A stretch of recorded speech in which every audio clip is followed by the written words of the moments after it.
and say, welcome, everybody. It is Hot Topic Tuesday, deep dive.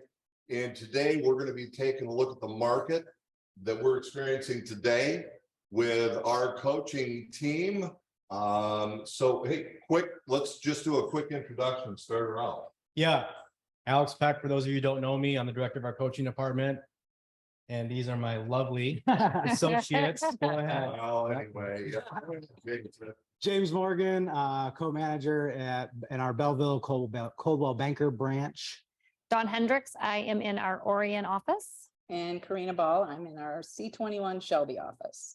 all right. So if we're going to talk market, let's really take a look. So what I've given you as far as a screen share here now is you're looking at the graphs. And with these graphs, I'm going to start out with the sales price. I want you to see that the median sales price, interestingly enough, is actually at 240,000, and it's up 6% over last year. Now that's a median, so a lot of you will go, okay, that's median. What about the average sale price? Average sale price actually is up 5.4%. How about the aspect of new listings? Well, this is where it's a little bit of a bummer. And because if we're real estate agents, here's what we know. There's not as many people listing their homes right now. And I think that's got to be one of the subject matters that we'll absolutely address. What's going on? Why are people doing that? How about the aspect of homes for sale? The inventory, which is what we're looking at now, is actually up 10.7%, yet we're still looking at historical lows. And I think that's important dialogue for people to be able to take a look at, that we are still historical lows for inventory, because that's going to impact other things. When we take a look at pending sales, we're no longer down 30% year over year. Yeah. It's down, but it's only down 15% year over year. Closed sales, which is really when we all make money, when we take a look at that, it's, I'm going to say, only down 14.6%. But what it means is a whole lot of things, and we've got to be out there and working, and that's what these guys are here to be able to share what they're looking at. But even interestingly enough, days on market, when we take a look at the average, it's 30 days. Put a home on the market, it's selling, and that's up slightly, only 3.4%. And even if you look at the median, this is the interesting one. It's 12 days, and it's up 20%. So just remember, median, that's the middle range of all the numbers. That's where the midpoint would be. And even if we take a look at the month's supply of inventory, guys, 1.9 months. And so just think of it from this direction. If no other listings came on the market, we're sold out in 2 months. The other thing too, like I want to point out, because it says 26.7% increase. Increase. But that just, we're still under 2 months of inventory. So yeah, it sounds like a lot, but we're still at 1.9 months of inventory. And by the way, that's easily still looking at it. It's a seller's market. Yep. So I guess, you know, my first question to these guys is, when we see this market, what are we kind of looking at? What do we need to be doing? What's going on? Anybody want to start us out? I'll kick it off. I think you should start. I think you should do what you were doing last year. Yeah. Because this market feels the exact same as last year. It was a very competitive market. What were you doing? You were competing against multiple offers consistently. You're writing up appraisal guarantees. You're educating your clients. I would say this, even though inventory is slightly risen, this market to me feels almost worse, because at least last year, this time, buyers had 4% interest rates and things like that. They don't. They've got, 6s and 6.5s now, but we're still at historically low inventory, just like you said. So that supply and demand issue is huge right now. Supply and demand, and you brought up the interest rates. Yeah. So what these interest rates, what should anybody be looking at with that? What are we sharing with people regarding the interest rates? They're normal. Normal. This is the normal. Abnormal was 2%, 3%. That was not the normal. I tell people that when you purchase a home, you're married to the sale price, you're not married to the interest rate. You can always change that. If it goes down, don't feel like you're gonna miss out on that dive that we're gonna take on the low interest rate. You can capture that when you have the house. But as you saw in the statistics, the values are going up. So if you don't buy now, you're gonna pay more later. Yeah, I love it. Marry the home, but date. Yeah, and educate. We have to educate the people that we're working with and the people that we aren't working with. We have to let them know what's going on. Well, that's it too, right? Because James and I, we've had plenty of conversations about this, Dawn as I as well, is if you actually educate and zoom out and look over the last 50 years, the average rate was between 7 and 8%. They were kept artificially low recently, which is why they were at that 2 to 3%. But if you have a buyer who thinks they're going to wait because those rates are going to return, it's probably not going to happen. Right. So it's our job as agents to educate them on why they were low artificially. And we're actually below average now, even though it seems high, we're still actually below the 50-year average. I've had to also manage my clients' expectations right from the beginning, buyers especially, because I think their perception is that this year is different and it's not. So I'm having to tell them, hey, here's where we're still at.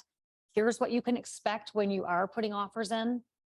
And you have an expectation of possibly not getting that first house, but doing that's a safer bet than me having clients thinking that I'm not doing my job properly and fighting for them.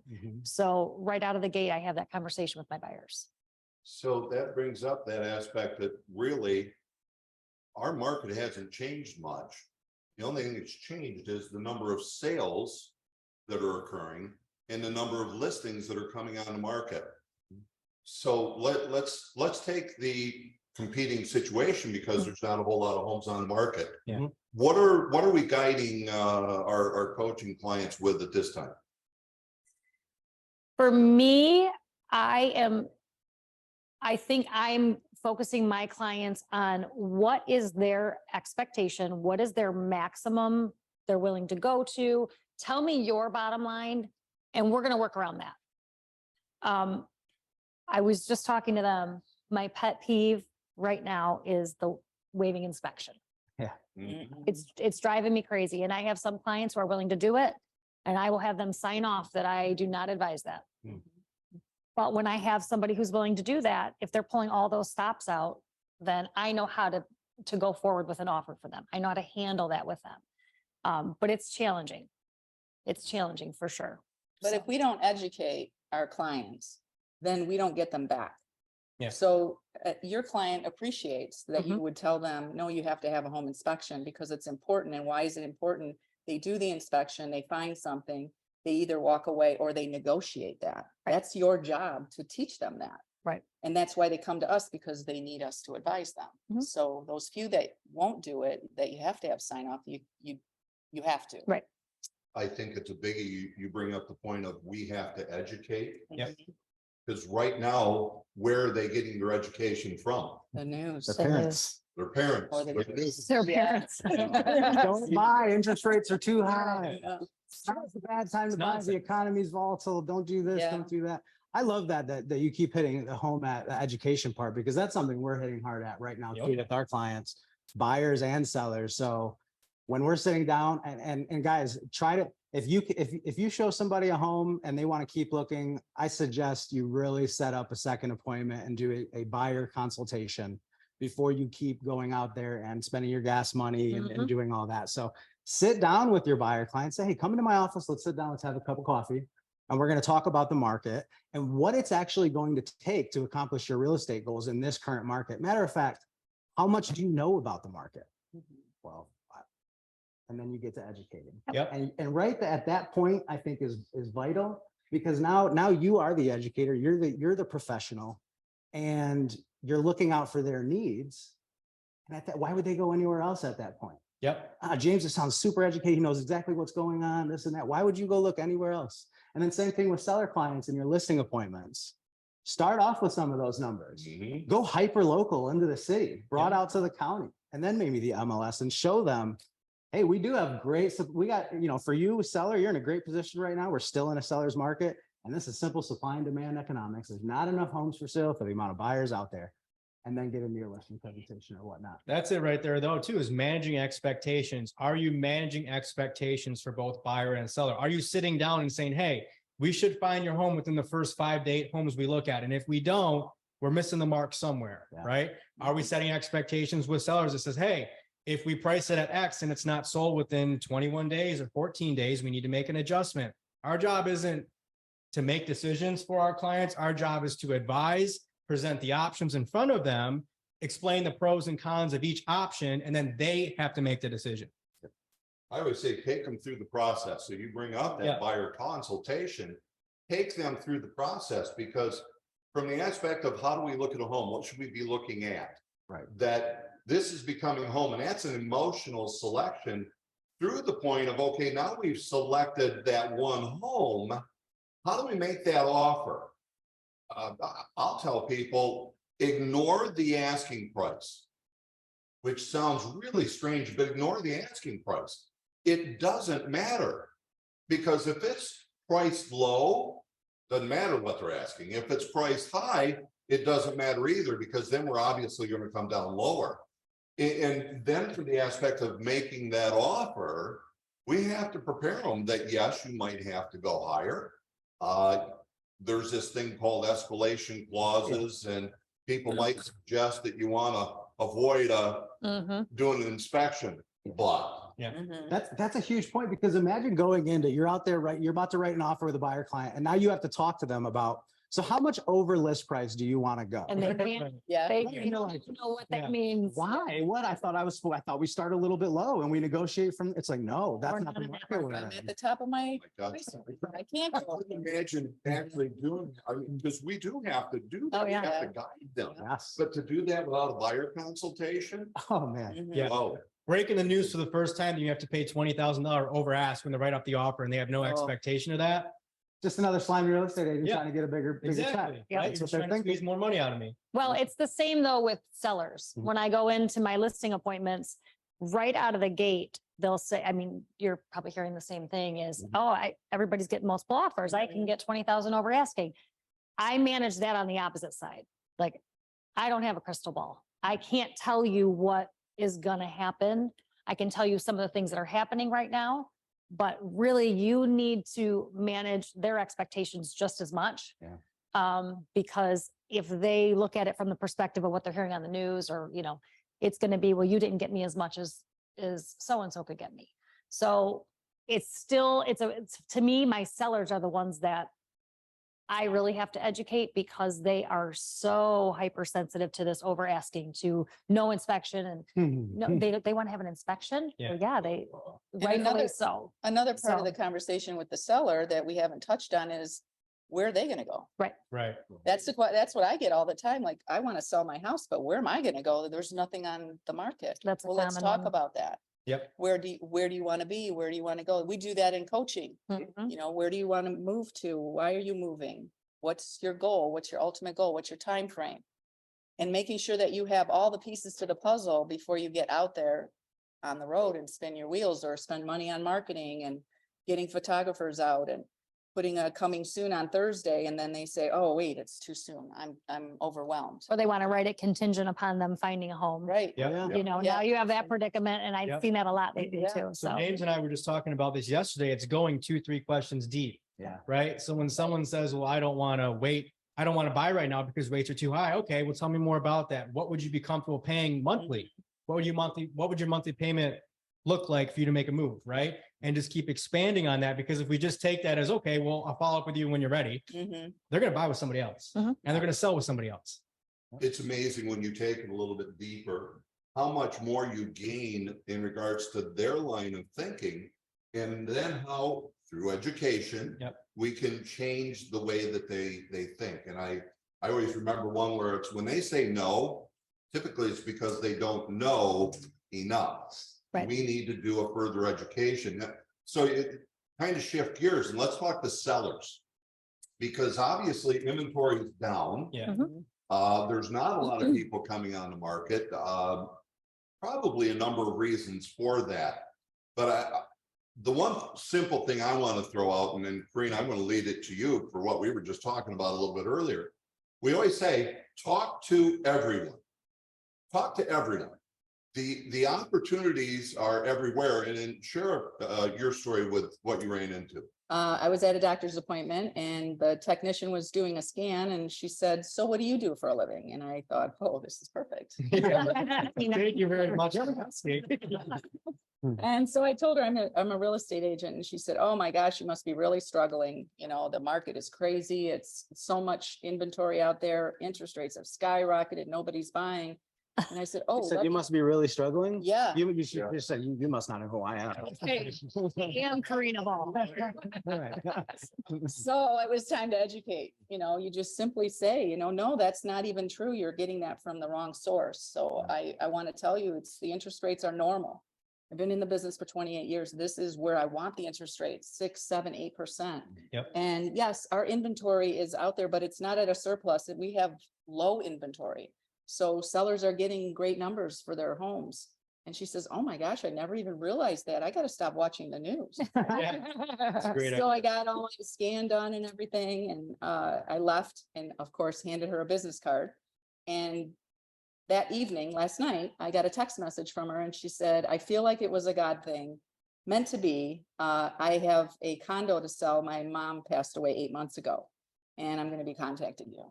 Now she's retiring because of course I asked her, so when are you retiring? And she said, I'm retiring in November. So what do retirees do? They usually downsize or Mhm. they move out of state. So keeping in touch with her will be my mission Mm. and getting her condo listed. So now I have a listing that's going to come up, right? Because I'm going to get the listings. Of course you are. Oh, yeah. Don't be silly. We know that. So my point is stay, you know, be open-minded to all the opportunities. I never go to a Tim Hortons or a Starbucks or a carryout or a drive-through or a restaurant without leaving my card. I always give my card. I give them the money, they get my card. I don't care. They throw it away. It doesn't matter. I've gotten listings that way. I've gotten buyers that way. And I think you justified all of our conversation that we've had thus far. Mhm. And so one simple thing is, yes, just talk to everybody, leave a card with anybody, bring the subject matter of real estate up. So that's a simple thing. What are we telling our coaching clients now that they should be doing to find listings? What's working? Well, one thing I would strongly encourage you all to do that I've been encouraging my clients to do, and I just had Jim, he's on this call. We just had a call this morning and it works, is if you have a lead that you cannot get a hold of, phone call, text, no response, send them a personalized video text message. They will respond. So whether it's a for sale by owner, an expired, a sphere of influence, someone who told you they want to wait to sell to the spring and you're not getting a hold of them, send them a personalized 10, 15-second video message. Mhm. Hey, it's Alex. I just want to follow up with you, Darwin. I hope all is well. I know you told me you were thinking about selling in the spring. Let me know when we can get together and talk. Shoot it out to them. They'll respond. And so that's something that I've definitely been encouraging everyone else to do. But if you want just like a very general basic rule every day, 10 conversations every day, 10 conversations every day, 50 conversations per week. That's 200 conversations per month. And based on our own numbers that we had at Hard Knocks with our own agents, every 50 conversations you have will lead to one contract signed. Yeah. I just had a conversation with one of my coaching clients this morning and she's in the room. No, in case you didn't know. Sarah. In case you didn't know. But getting out of the comfort zone of social media. It's so important, and posting content, but content that invites people to respond. You know, open-ended content that's going to invite them to respond. I think one of the fears, and I used to have this fear, is am I going to get negative responses? It doesn't matter. Mhm. A response is a response. And if there's a negative response, my question would be, interesting, tell me more about why you feel that way. Yep. But 90% of the time, even probably more than that, you're going to get a response that's going to lead to either a conversation or at least an acknowledgement that you are a realtor and that you're an authority in the business. So And you gave interesting verbiage that I think all of you need to write down. Because it works in so many circumstances, which is an acknowledgement statement of that's interesting, with really a statement of telling them to tell me more about it. It's asking a question, sure. but it's getting expanded information. So if you haven't written that one down, one of my favorite verbiage pieces out there. That's interesting. Tell me more about that. So I love that. Yeah, we use that all the time. And I love that you mentioned the video messaging. I mean, that is huge. It's a personal touch. They see Mhm. your face. It's hard to deny somebody's face. Yep. Easy to deny a bland text message. And then I love that Dawn mentioned also, getting out of your comfort zone with social media. And I know we've talked a lot about social media, but if you are doing some of that educational content, that's stuff that you could use. Mhm. Hey, in fact, you know what? You told me you're holding off selling because you heard this, and that. I'm going to send you this video I did quickly, just talking about the market. I share a few numbers, and maybe that might give you a little bit more insight. You could literally just send that along, that Yeah. link of I love that. your social media clip. And something to build on that, they're all great at social media, right? You guys would all agree. All three of them are great at it. You wouldn't believe the stuff that we see in between video takes, the mistakes, the screw ups, the nerves, the hostage videos where they don't use their hands. Like, no, we all feel like uncomfortable with it, but it's point of, you got to get over it. It's a part of your business. It's how you relate. It's how you get a Just telling all our contact, the touch point with your sphere of influence. So we're all uncomfortable doing it, but it's an essential piece of your business. You got to do. Yep. We were out at one of the conventions in Zen Blue? Phoenix, Yeah. Zen Blue. Yeah. And we both came back going, oh my gosh, we've been missing the boat. And so there's really two pieces to social media. We gotta say we have to do it. Yeah. But there's that posting good content that people will see. Yep. And be reminded that you do real estate. And then there's the other part where you have to post things that will cause engagement, Mhm. or just go on and engage people Yep. with social media so that you get responses. But if we took them farther in regard to the posting, Yeah. what should they do? So couple basic ideas is all your content. One, you have to understand who your audience is, right? Who are you actually promoting this information to? Who is your book of business, right? And all of your content should really revolve around you solving their problems, right? So let's just say you have a first-time home buyer, lay out step by step what the processes are to get pre-qualified, right? What happens after you get an accepted offer? Educational content. The other thing you want to think about, which we've all talked about and hit on because we're all different, is what is your personal brand? What do you represent as your business? What is a client going to get when they work with you, right? Like go on Karina's page. She just posted a page on when is the right time to look for an agent. Got like over 1,000 views in 24 hours. But again, it gives you an insight of who she is, what it's like to work with her, right? And so when you're looking at Facebook and Instagram, you want to keep that short form, 30, 60 seconds max. Keep it short form, keep in mind who your audience is, and revolve around problem solving. And all of you should have an educational long form YouTube channel that you can send your buyers and your sellers to get a better idea of the whole process and give a better idea of who you are. I love it. I like that too. I like that too. And I want to build on that because that's something I did a while ago. And I've kind of been reusing it, to be honest with you. So I had these scripts I took from like infographics and things like that, the buyer process, and I wrote it down and then I kind of made it my own and I turned it into a video. Well, I'm still using that Yeah. script, just tweaking it here and Yeah. there because it's the exact same. And I'll tell you what, guys, if you actually do that, if you actually spend the time, especially if you're a newer agent, to write out that script or your actually word for word script for the video, the buyer process, and then you go and you're practicing that and you're reading it. Are you not going to know the exact every single step along Sure. the buyer process way and be able to guide that buyer along Yep. the way? And then when you're putting that out there, man, you look like the expert. They can't deny you. Yep. And they already have a good idea of who you are before they even meet you. Yeah. Like you can have a whole library saying, hey, for your buyer appointment, here's the step-by-step process. So they know, one, they're better educated. They got educated by you. And two, it just makes it more comfortable when you first meet because they already have a good idea of who you are by watching your stuff. It brings up the aspect of a pre-listing package. Yeah. Do you have, here's a question for all of you. Excuse me. Do you have an introductory video that you send as part of your pre-listing package that it goes to your YouTube channel where there's then all of the additional videos that you've been recording? But really, it almost starts with a simple, here's who I am. I'm looking Yep. forward to meeting you. That's it. It's critical. And your introduction can even just, I agree with the YouTube, but your introduction is already there. It's your Facebook. Yeah. So when you pepper it with professional and personal, James and I were just talking about that a few minutes ago, you know, you put the jump rope video up. Yeah. He says, I don't like to put a lot of personal stuff. Look at how much activity he I know, got yeah, on that's that jump fine. rope video. Right. Because I thought he did that when he was 18. Right. He just did that. Yeah. And I'm glad you brought that because that is a misconception. You know, Yeah. people will see me, oh, you love social media. Like Yeah. you're so good at it, you must love it. No, I don't. No, I don't. I don't. I'm honestly, when I do a post like that, there's a lot of thought that goes into it. Right. I feel very vulnerable But- when I do that. I'm not doing it to get comments. Mhm. I'm doing it just because I want to give you a little bit of insight in my life. I can't always hit you with the same stuff. Yeah. So I want to become more personal.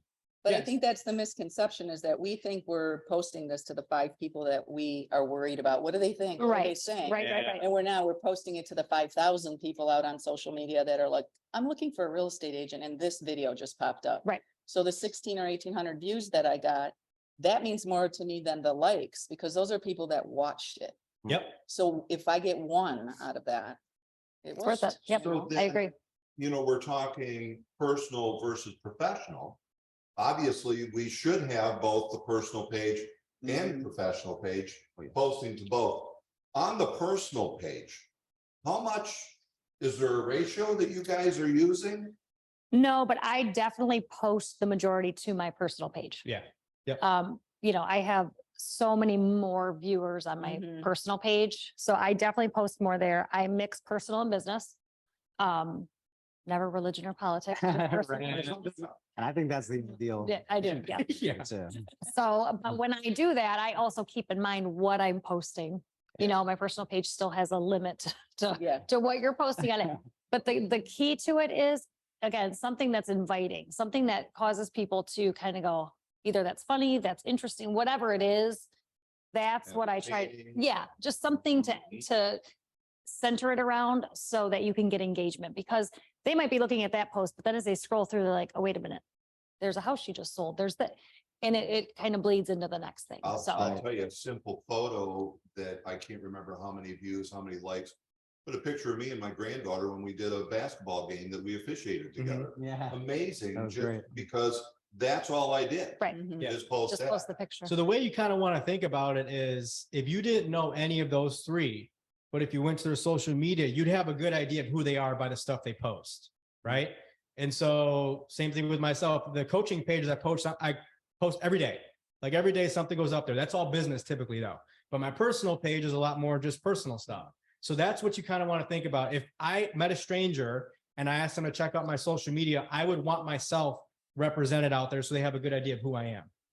An old ratio, and I say it's old because I haven't heard it updated, but I know even Facebook has got their standards, but like a 60% personal, 40% business. If you exceed that, they may put you in Facebook jail. I'll give you a free cheat though. Go ahead. On my business page, I use the marketing department. So I don't even touch my business page, if Yeah. I'm being honest, and they do a terrific job. Yep. They send me the content monthly to review to make sure that I approve of what's going to be going up. So that's taken care of for me For 50 bucks. for 50 bucks a month. I don't even think about it. And then my So- personal page is all I worry about. And Yeah, and very Karina, you do, Same thing. yeah. James? Instagram and I have them on, they're doing Instagram, my business page and my LinkedIn. I've gotten 2 leads off my LinkedIn. I just started that. Wow, Those are business-minded people, but That's they all, all yeah. live in a house, Right. you know? interesting. And they're making Yeah. moves And it- because a lot of those people are looking for jobs on Yeah. LinkedIn. So that's the opportunity for transfer. And this isn't rocket science, guys. I mean, I use a free app to edit all my stuff. Like there's free apps and stuff out there that you can use, and it's super simple. So there's, So he says. was I not illiterate with technology like 6 months ago? That's why he edit Bob. mine. Yeah. You and- So yeah, I didn't even throw my. That's funny. I probably watched 200 hours of YouTube videos on how to work this stuff. So if I can do it, you guys can do it. It's very simple, but with anything else, it just requires time and effort. It's an investment. It's exactly, it's an investment. So I think it would be interesting for people to be able to see what we've got set up and then even in the other room, Yeah. more recording that. Yeah. that- It's on my Facebook page. Yeah. Is it? Yeah. Without the bloopers, please. No bloopers, that'll happen. Those, I know. yeah, those will be coming later this week. You know, there was something else I was gonna say and I can't remember what it was. Whereas I was kind of thinking more, kind of getting back to the whole seller conversation. 'cause Yeah. I know we all want more listings. Yeah. Everybody wants more listings. So I mean, you know, how are you talking to these people? What kind of questions can we ask potential sellers who are on the fence about maybe they're saying, hey, I don't know if I'd love to sell, but I don't know where I'm going to go. So I mean, what can we offer the audience out there to kind of get into that conversation? Yeah, as a matter of fact, I'm almost to the point. Take that, and who should we be talking to? The bread and butter, our sphere of influence. Absolutely. 90%. You know, what I've always preached for years is that the sphere of influence is the rock upon which you build your business. Mhm. And Kareen, I know you're an expert toward that, but is the bulk of, I know your bulk is spirit. How about even for you? Oh, yeah. I Yeah. mean, And Yep. Yeah, James? still. Yes. Absolutely. And for what business, matter of fact, business I do it, that's all it is. Right. Yep. Is that. So that's a key part. So then, Yeah, I mean, so hey, you know, I'd love to sell, but I don't know where I go, you know, where to go. Well, let's talk more about that, Sure. right? so that's, I think Go that's a ahead. key question, Yeah, because I think it's one of the primary reasons that we are a lack of inventory. Is that people are going, okay, well, if there's no inventory, then I can't sell mine because I won't be able to find one. right. What are we saying? What are we doing? So What are we educating on in regards to that thought, that statement? First thing I'm thinking about is, I mean, tell me more. Yep. Why are you Love it. thinking about selling, right? Yep. What has you thinking about selling this year? And then, you know, you go from there. Okay. Also people, you know, they're thinking about selling. I mean, ask them, have you ever sold a house before? Mhm. Do you know what it even entails? Right? Why don't we get together and just talk a little bit about what it might take to get your house sold in this market? Yeah, well, it's a great point too, because as agents, we always want to give away value. The answer is always on the phone, right? So we say, well, I'm thinking about selling. Okay, great. Well, tell me more about that, right? Well, you can get a little bit, but ultimately that's a conversation you want to have face to face, Yes. right? You don't want to give away all your value, all your information up front for free and get nothing in return. That's like negotiation 101, right? So if I'm in a position to where I can offer you guidance, right? I'm going to return, ask for 20 minutes of your time so we can get face to face and talk about it. I think that's a fair deal. I agree. Yep, fair trade. Give and take it. And where you were going, I want to highlight, Yeah, it's what you and I always preach. Motivation, urgency. Yep. Right. Until we know their motivation, Yep. what's got them thinking about it and their urgency, when they're thinking they would do it, it's hard for us to move forward or even ask, let's get together. Yeah. You were gonna say? yeah, just taking it to the next level, because I think I know, or I might think I know what you were thinking. Yeah. When they do have that, you know, where would I go? Mhm. I think what we talked about earlier is so important is instead of talking about interest rates or talking about, you know, how much a house costs, talk about it in a sense of, you know, what is your monthly goal? Yep. Take the interest rate out of it. Take the monthly or the sales price out of it and really hone in on their goal. Because I know for me, I deal with a lot of private lenders and they have the ability to do things that, you know, these sellers may not know in order to give them that upper, you know, hand when it comes to putting in offers and things like that. You mean So instead of writing contingent offers that. either writing contingent Right to the or bottom of the thinking that their budget is lower because they're looking at an interest rate. Hmm. I want them to look at the big picture because like you said, that can always be fixed down the road. Mhm. But I have so many people that as soon as I meet with them, they're like, my budget's 300,000. How do you know that's your budget? Where did you get Yeah. that number? You know, and it's one of the automatic calculators online that pops this information in. So it's just important to take even that conversation to the next level. Hmm. Yeah. Absolutely, absolutely. It's the aspect also, I think, when we get that, we need to understand their mindset. Is it interest rates? Right. And then ask, and again, here's another one that you've always heard from us. Whenever you're telling, you are not selling, you're only selling when you're asking questions. Until we understand their mindset, We it's don't know. hard to know where to go. So Well, why are you afraid of the interest rates? Do you believe that they'll drop, or is there the potential they could go up? And finish with the potential of going up. So let me ask you, if they go up, what will that do to you making your future plans happen? Well, it's just, they're starting to realize that that can happen. Right. And by the way, what if we bought a house right now for 6% interest, but the interest rates dropped? What would you do? Well, we just refinance. Perfect. And setting the like- expectation is important too. The listing that I just sold in, actually in my neighborhood. When I sat down with them to consult about moving, they said, well, we know we probably have 4 or 5 months.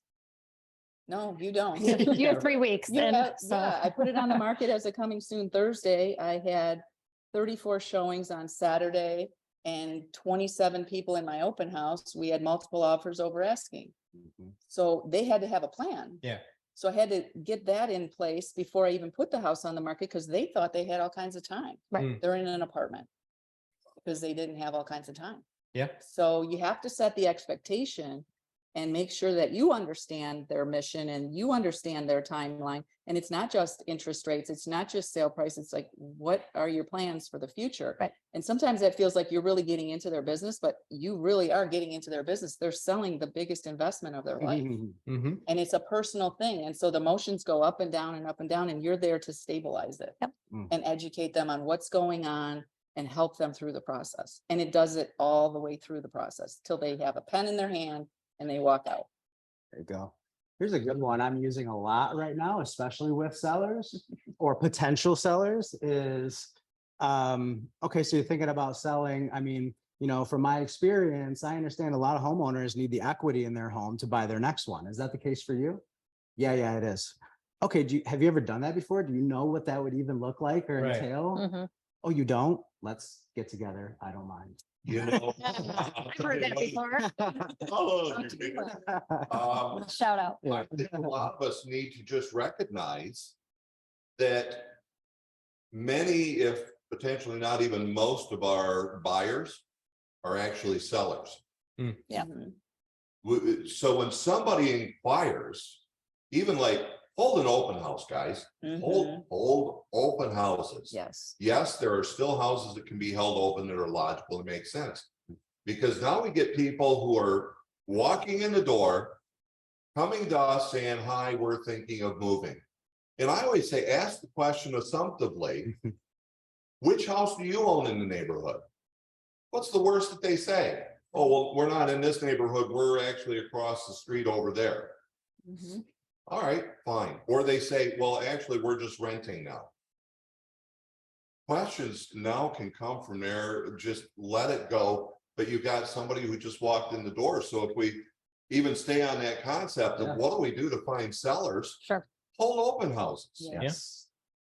They're out there. They are. And if you're a newer agent or even experienced and you have no inventory, no home is currently on the market, find one that is on the market that's active and go ask the agent whether or not you could hold it open for Mhm. them. More often than not, They'll say yes. they're going to say yes, because either they don't have the time or they They don't. don't want to do it. I mean, how often do you guys hold open houses? I mean, you two are up above the 10 million in production. How often do you do that? I did the last one. Yeah, I had no problem doing open houses. So you still do them? Yeah. Yeah, open houses, I think the misconception is that you're getting just a bunch of lookers and that they're not going to buy that house. And likelihood is they're probably not going to buy that house. Yeah. But they're going to buy a house. The other thing is it's building your sphere because those people are going to go into your database. So down the road, at some point, it's going to create, Fill in that that pipeline. success. Yes. Not only that, but what better way is there to get your foot in the door with the neighbors than to go there before the open house and knock on all their doors and let them come over even an hour before the open house and say, hey, I'm going to hold this Mhm. neighborhood only walkthrough for an hour, sign in for me so you get their information. And now you got 10, 15, 20 new sellers right there. So wait a minute, we're actually telling people to go knock on doors? Absolutely. That doesn't work. I'll tell you, I always think of my friend Kyle Madden in the Rochester location. Cause he surprised me one time when he had just done 22 million the previous year. And I'm having a conversation with him in January. And he talks about going out and knocking on doors. I said, wait a minute, you mean like just? He said, yeah. He says, not only that, but I was out in December. In December and January, top producer going out and knocking on doors. And wait, there's more. He was doing it in downtown Rochester in prices of $600,000 plus. Mhm. Because people will go, well, you can't do that in those kind of neighborhood. Well, Oh, no, you okay. can. Cause no one else is. Right. Nobody else is doing it. That's you can take the road less traveled and Yeah. make a whole lot more money. And that's, 10 million, 20 million, 30 million, it all sounds great. But what people really don't understand, I think, is the amount of effort and just time and work you have to put in to get anything done Mhm. in the market that we're in now. So if you're not willing to put in the work, I mean, numbers don't lie. So the numbers aren't going to be there. But if you are willing to put in the work, the numbers will be there. So you just have to, if you're a new agent, the only thing you should be focusing on is generating leads. That is your job as an agent, generate leads. Otherwise, I mean, you're not going to make it. And then follow up, follow up, Yes. follow up. Yes. Because I love that's the that. bigger part of it. You just had a follow-up You just had a story. story I on did. that. Yeah. Tell them. So, okay. Share. Tell me You more. shared yours. So I have a client that actually, they lived down the street from me, ironically enough. And I've been kind of working with them for a couple of years, really just kind of following up because I knew they had that thought. A couple of years. 2.5 years, 2.5. And last year, as I was driving by, I saw a for sale by owner sign. So you can imagine I was like, and I called them and they said, we're just going to try this. We want to see. And it was, I would consider it to have been overpriced. course. Not a lot of activity.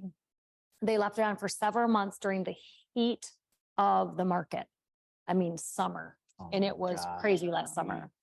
And then one day the sign was gone and I had been texting, following up. And so I just decided to keep them on my follow-up. And over Christmas, I sent them something. And then last week before Easter, I said, hey, just wanted to wish you a happy Easter. Our spring's really hitting here soon and it's exciting. And they called me back and said, we are ready to list the house. So it's going live this Friday. But the whole point is for 2.5 years, I did at some points want to give up and be like, this is not going anywhere. Mhm. But it did. And so I tell my coaching clients, it's an absolute priority. I want to know that you're following up because that initial call, as hard as that is not the hard part of the job. Mhm. That part's a little intimidating, but the hard part of the job is being diligent and following up and sticking with it. And that's when you see your results. And that's when you build your confidence and everything starts to kind of move in a forward progression. So Follow you up. said that call is intimidating. So what did you sell last year? How much? How many millions? 16. 16.5. Yeah. And you still get intimidated? by Oh, calls? every Yeah, time. So do It's, I. you know what, though? It's your initial call, right? Right, And then yeah. once you do it and you realize this is the worst that can happen to me, Mhm.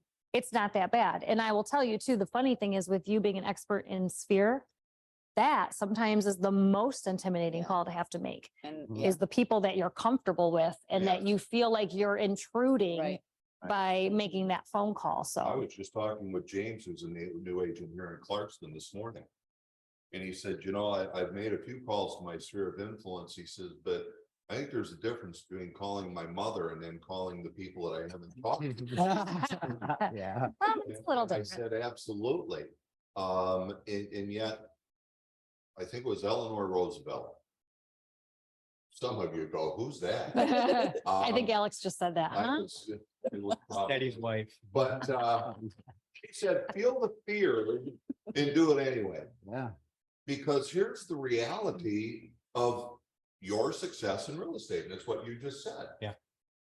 You're either talking to people and generating leads, Mhm. or you're not. And talk to people, generate the leads, and follow up. Yeah. So when it comes to, and I'm gonna go to this, I want to kind of go, before we hit our final subject. What's one tip that we're all gonna give? And for me, I'm gonna turn over with a thought that my friend Bob DeBoer and I have had a conversation, and I've always said there's no magic pill, there's no secret sauce. Well, I still know there is no magic pill. But Bob realized this, and I think he said he saw it on the side of a garbage truck. So Bob, I'm gonna steal your thunder, but you're getting the credit. Talking trash. The secret sauce is a 4-letter word. Work, Mhm. WORK. Yep. If you're full-time, are you really giving it a full-time effort? Are you going 40 hours? Are you spending it in the office? Are you talking to people on a daily basis? And I always look at it, guys, a simple one is a minimum of 10. Yet if we use the goal projector, and if you don't understand what that is, talk to your manager, we can set one up that we know what we personally need to do. Because, hey, you might be able to get away with 8 and meet your goal. Yeah. But it might require that you do 12, 14, 15. And in the beginning, that's probably what it is. But yeah, Bob hit it. There's a secret sauce and it's a 4-letter word. Mhm. What do you got? No, that's it. Building upon that, it really comes down to what level of dedication do you actually have, right? I mean, when I first got in the business, I would lock myself in my office and wouldn't leave, even if I had to go to the bathroom until I got my calls in. Like it was not an option. I was not going to leave. There was nothing else. No client was more important. No deal was more important. Nothing was going to happen until I got those conversations in. And that is the only way to build consistency. And to your point, anyone trying to sell you a magic pill or an easier route is trying to sell you something, or they're full of, you know what, like they're just, you can't substitute the work. They all know that. They all work their ass off, and that's why they're successful. They show up every single day, and all the people that I work with, we show up every single day. We check in with them at 9 a.m. to jumpstart their day 5 days a week. There's no getting around it. We are not going to let you fail. It's either we're going to put you in a position where you succeed, or you choose as an agent to fail. There's no other option. And that's really what this business comes down to. Decisions. Decisions. Oh, you're right. Decisions. You okay now? I'm good. I like it. Keep doing it. I'm good. That was good. James, your thoughts? Yeah, What's my that one thoughts. thing you can share?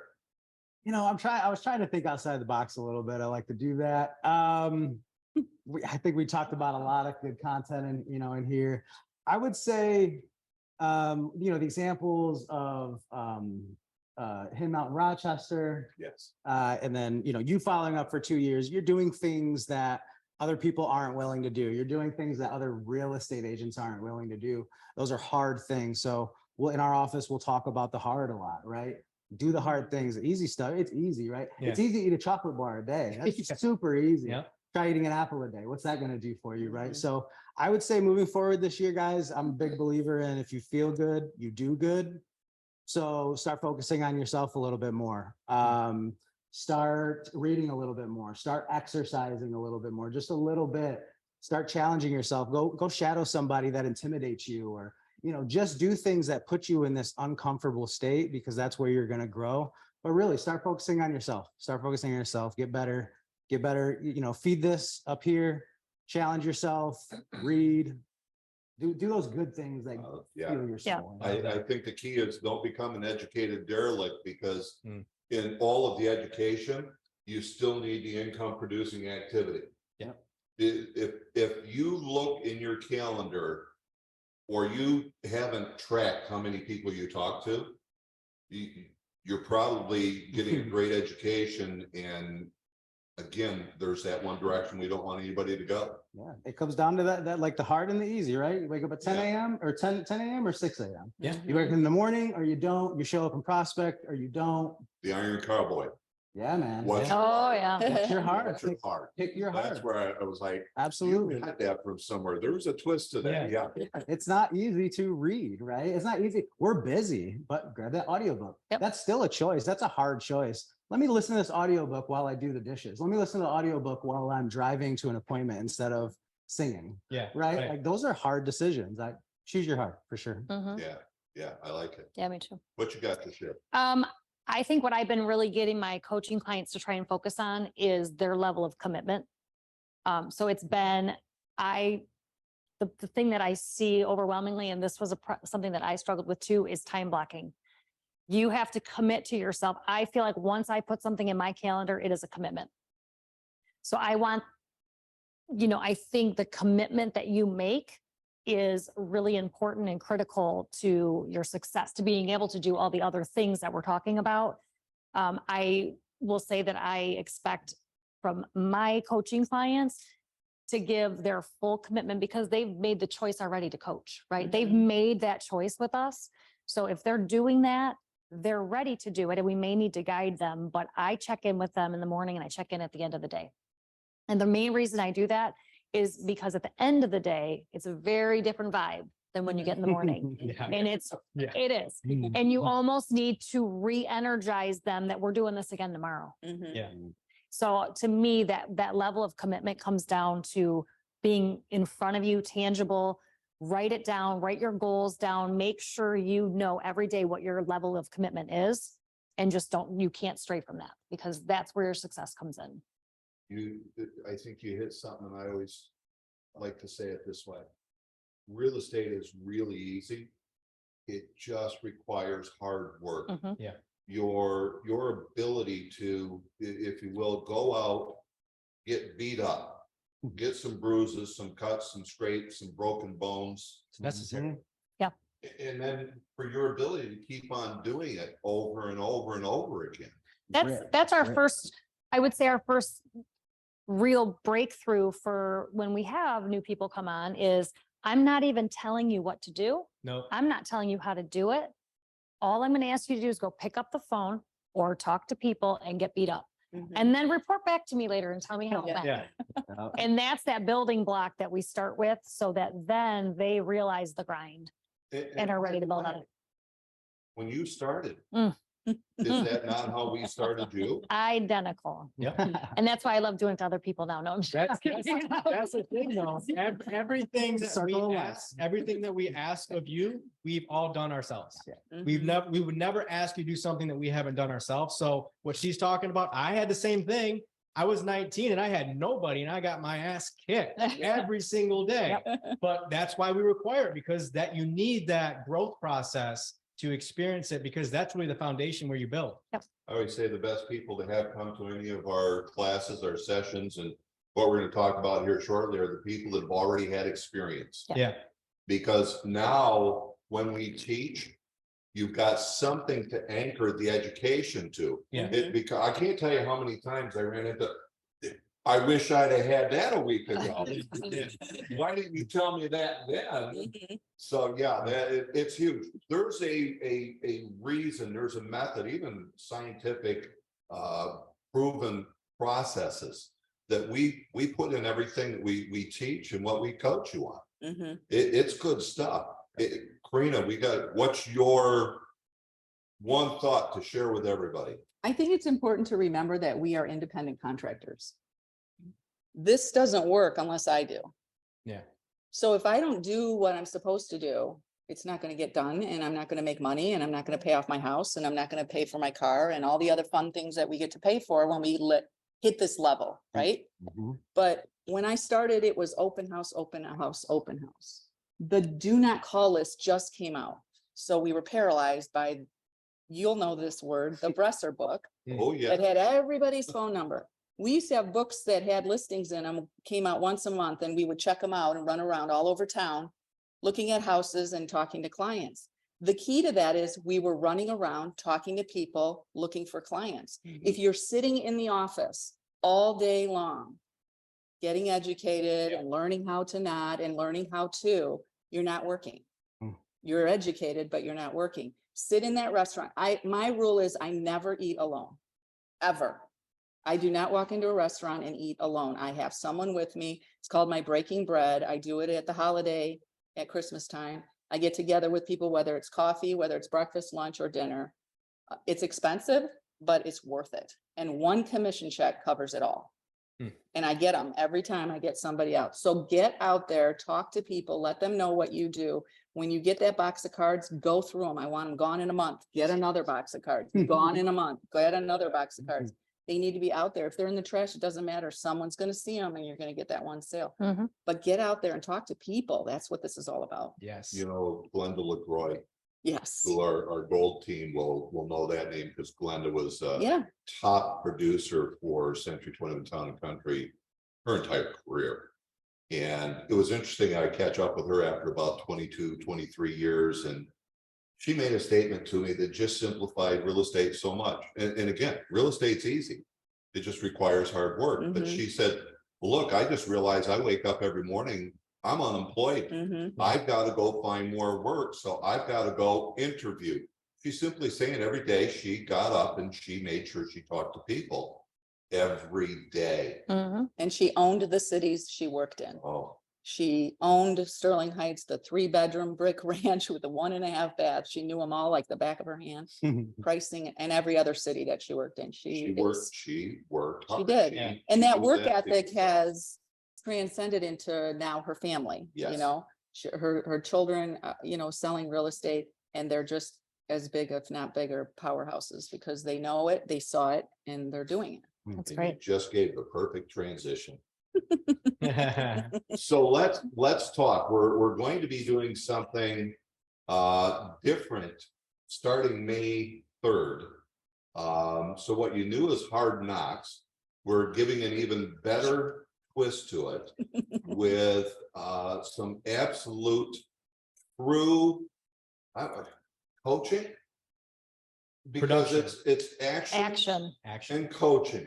You guys are there with them. Share with us. What are we doing? Yep. So it's going to be called Powerhouse Producers. And the main projective is it's production event. It's not a training event. It's not an education event. It's production. It's action. So the way we're going to have it set up is all 4 of us are going to be there and we're capping it at 40. So we're only having spots for 40 agents. And each agent is going to be assigned a team that is led by one of us.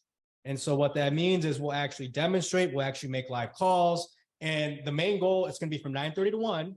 And it's going to be about 3 hours of prospecting, 1 hour of like debrief, education, and just talking about what happened. But that is our goal. Our goal is to get you as many listing appointments and many listing contracts as possible and help you make as much income as possible in the month of May. We're also going to have a content corner set up to where we'll actually have professional video equipment. So if you want to shoot a piece of content, because we're pushing this, you're going to be able to do that and we'll actually edit it for you. So all you do is shoot the content, I take care of it, edit it, text it to you, and you post it. So that's going to be something that's going to be available as well. But this is for any agent that is going to willfully get out of their comfort zone and do what is necessary. Because again, we're moving all the unknown. We're going to show you exactly what it is that you have to do to make 6 figures in this business. And if you just do what we ask and you show up over those 3 weeks, you will make money. Mhm. Yeah. So it's now 3 weeks. So 3 May weeks. 3rd. May 3rd, May Yeah. 10th, and May 17th. And we're going to be 9:30 to 1. We're still nailing down a venue, but it's looking like we're going to be at MSU Education Center in Troy. And so you're going to have the personal attention of one of these 4 Yep. coaches who, again, demonstrate live, be there as you're making your calls, supporting you, guiding you, even passing little notes to say this, ask this. Yep. We'll have cue cards. So if you're on the phone, and you need a line, we'll have it right there for you. So we're going to help you out. My lines, Yep. my And lines. we're gonna have agents help each other Yes. because Yeah. the groups are gonna be Yes. agents of different levels, right? That Yep. We talked about. Yep, we're going to mix in experienced high producers, brand new agents. So you're going to have a variety of agents to learn from, and you're going to be with them within 3 weeks. And you're also going to hear from us throughout the week as well. So we're going to check in with you to make sure that you're doing good, to make sure you're overcoming these challenges. And it's going to be next level, something we've never done. So we're super excited about it. Yeah, for sure. So who comes to this, guys? Anybody. This is Anyone wants to anybody. make money. Yeah, And this is anybody who anyone. wants to commit, Yeah. Big time. you have to be ready to commit because that is going to be the biggest game changer for you. If you commit to it, we can teach you and we can show you how to get to that next level, but you have to commit to it. And why- And that commitment is 3 sessions. Yeah. Don't come to the first one and go, No. I don't like this, Yeah. guys. It's gonna be prospecting. Is that Yeah, it's going to be uncomfortable. Can be a little bit Yes. uncomfortable. but Oh, you're don't getting- say that. We're all going to be uncomfortable together. Yeah. Okay, it's going to be, but we're all in it together. Like all 4 of us with you, we're all with you. You're And- getting direct coaching Right. Yeah. for 4 hours per week over 3 weeks. What could that do to your Mhm. career? What could that do to your income over the next quarter? Yep. What, I mean, literally, what could that do? I mean, you're getting direct coaching from us for 4 hours, 16 hours the month of Yep. May. 16. Mhm. he had his piece? Anything to add? Oh, you gotta be there. Gotta be It's there. critical. We have a, We have a sign up yet? No, but it's probably not going to, we're looking for more commitment, not financial. Right. So, And there's only 40 seats available, right? right. There's only 40 spots. I'll tell you I think I'd look at it this way. If I am brand new. Yeah. Why wouldn't you Oh, be yeah. there? If you're serious about it and you actually want to produce and you want to make money, you need to be there because there's no better way to jumpstart you than what this 3 weeks is going to do. I also feel like if you're sitting there right now and the feeling is making you sweat. Yeah. That's you need to be there. That's good. If, looks like you might be our next. If you're sitting in front of a computer and other job, by the way, take the time off. Really, we're talking 3 sessions in Yep. 2 weeks. Yeah. Give that to yourself because I'm gonna guess you didn't get there to stay at that other job that you're listening to us at. You did this to get away from it. I think it's important too, because a lot of feedback I get is, well, I don't call for sale by owners Mm, and I don't call expires. I'm not making those calls. So there's 2 things, and you're not making any money because that's a part of it, right? But if you're not making those calls, are you doing open houses? Are you calling your SOI? Are you out there talking to strangers? Because it's all the same lingo. Yep. And whether you're calling, I feel like calling a for sale by owner is somebody that they already know they're going to sell their house. They've already got that down. Yep. So why not? Yep. And that is what you cut your teeth on. Do I call for sale by owners now? Not often. If they're in my neighborhood, getting them that call, right? If you're my neighbor and you didn't call me, they're getting that call. But I also learned on for sale by owners. I learned on expireds. I learned how to cut my teeth on that lingo so I know what to ask. And these aren't scripts. This is what you have to do Yes. to make the commitment, to make the income that you want and desire for your life. So if you only have 1 lead generation source right now, we're going to give you 2 more at least, Mhm. right? So we're hitting SOI, we're hitting FISBOs, we're hitting expires, and we're talking about a lot of things that you can do to generate business. So if you need more leads, if you need more business, if you need more money, you need to be there. And you need more video. And you need more video, which we're providing to you. All you got to do is show up and talk. We take care of the rest. So Bring your script. yes. Got leads? I think I might show up if I don't. So guys, we've got to put it to the end. I appreciate all of you being here. I hope you got as I say, a boatload of information. There's so much more that we could share, but it's like, I'm sitting back and going, these were great conversations with the Mhm. coaches. Yeah. And so there's another hot topic. Thank you guys. Have a great one. We'll see you next week for another Hot Topic Tuesday. See ya.